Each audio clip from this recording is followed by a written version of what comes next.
हाँ, good morning बच्चों। ये हमारी 10th क्लास की नेक्स्ट वीडियो है उपचयन व अपचयन। उपचयन को इंग्लिश में ऑक्सीडेशन बोल देते हैं और अपचयन को इंग्लिश में रिडक्शन बोल देते हैं। अगर हम अपचयन मतलब रिडक्शन का रीड उठा लें और ऑक्सीडेशन का ऑक्स उठा लें और इन दोनों को जोड़े तो रेडॉक्स बनता है। तो आपकी बुक में रेडॉक्स अभिक्रिया दे रखा है, तो आपको समझ में आ गया होगा भी ये रेडॉक्स कहाँ से आया है वर्ड, ये शब्द भी रिडक्शन में से रेड और ऑक्सीडेशन में से ऑक्स, तो रेडॉक्स बन गया। मतलब वह अभिक्रिया, ये आपकी परिभाषा मैंने बना भी रखी है रेडॉक्स अभिक्रिया की, भी अभिक्रिया जिसमें उपचयन और अपचयन दोनों होते हैं उसे रेडॉक्स अभिक्रिया कहते हैं।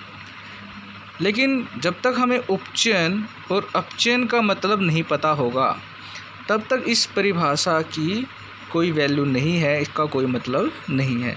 तो सबसे पहले हम उपचयन और अपचयन के बारे में पढ़ेंगे, उसके बाद हम रेडॉक्स अभिक्रियाओं के बारे में जो स्टडी बाकी रह गई है वो करेंगे।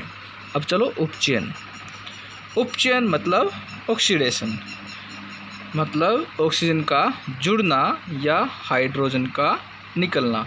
मतलब जिस अभिक्रिया में किसी तत्व के अंदर ऑक्सीजन जुड़ती है या उस तत्व में से हाइड्रोजन निकल जाती है तो उस तत्व का ऑक्सीडेशन होता है। जैसे अगर हम ये एग्जांपल लेते हैं, यहाँ पे कॉपर और ऑक्सीजन ने आपस में अभिक्रिया कर ली, कॉपर ऑक्साइड बन गया। यहाँ पे कॉपर की सांद्रता 2 ले रखी है, ध्यान रखना बेटा कितनी है 2। और ये रिएक्शन मैंने अभी बैलेंस नहीं की है, इसे बैलेंस आप करेंगे। ये आपका कार्य है भी आप इस रिएक्शन को बैलेंस करें। तो copper plus oxygen, copper oxide, इसका फार्मूला बन गया। तो इस अभिक्रिया में कॉपर तत्व का ऑक्सीडेशन हो गया, उपचयन हो गया, क्योंकि कॉपर में ऑक्सीजन जुड़ गई। इसी तरह नीचे अगर आप देखते हैं भी carbon plus oxygen carbon dioxide बन गई, तो ये कार्बन डाइऑक्साइड बन गया, तो ये कार्बन का ऑक्सीडेशन हो गया, मतलब कार्बन का उपचयन हो गया। तो उपचयन का मतलब ऑक्सीजन का जुड़ना है या हाइड्रोजन का निकलना है। अब आते हैं अपचयन। अपचयन उपचयन का उल्टा होता है, हाइड्रोजन का जुड़ना और ऑक्सीजन का निकलना। हाइड्रोजन के जुड़ने की अगर बात करते हैं तो आपने पीछे जो मेरे वीडियोज़ आए थे उसमें आपने वनस्पति तेल में हाइड्रोजन को ऐड किया था, जोड़ा था उत्प्रेरक की उपस्थिति में और वनस्पति घी का निर्माण किया था। वो भी एक प्रकार की अपचयन अभिक्रिया का एग्जाम्पल है।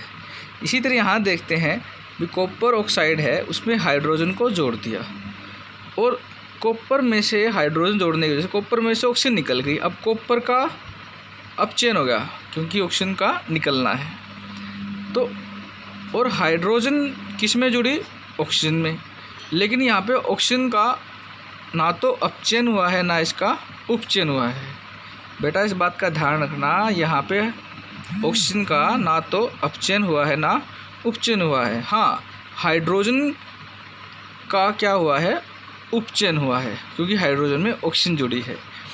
तो बेटा क्योंकि आप अभी छोटी क्लास के अंदर हो, 10th क्लास में हो, तो इसमें ज़्यादा बड़ी बातें जैसे ऑक्सीडेशन नंबर है, वो चीज़ें हैं जो आगे आपकी +1 क्लास में आएंगी, जब आप साइंस साइड लोगे तब आएंगी।